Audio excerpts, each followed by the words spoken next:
ஒரு வெயில் நிறைந்த சிறிய காட்டில் ஒரு நரி வசித்து வந்தது. அது ஒரு பிரபல பாடகராக ஆக வேண்டும் என்று விரும்பியது.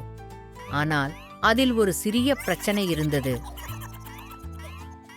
நரியால் பாட முடியவில்லை. தினமும் காலையில் நரி ஒரு மரத்தின் அடிப்பகுதியில் நின்று சத்தமாக பாடும். நரியின் பாடலைக் கேட்ட பிறகு பறவைகள் மரங்களிலிருந்து விழுந்தன.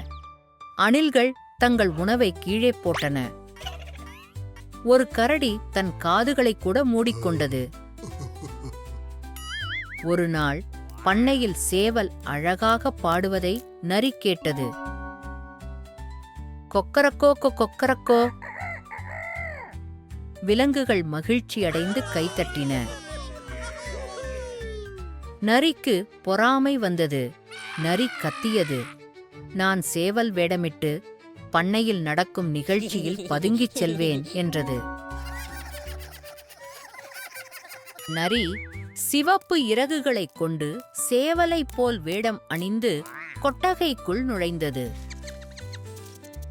நரி மேடையில் குதித்து சத்தமாக கத்தியது. எல்லா விலங்குகளும் அமைதியாகிவிட்டன. பின்னர் ஒரு சிறிய கோழிக்குஞ்சு, நான் பார்த்ததிலேயே மிகவும் விசித்திரமான கோழி அதுதான் என்று கிசுகிசுத்தது. நரியின் முகம் சிவந்தது. அது மேடையில் சேவல் போல நடக்க முயன்றது.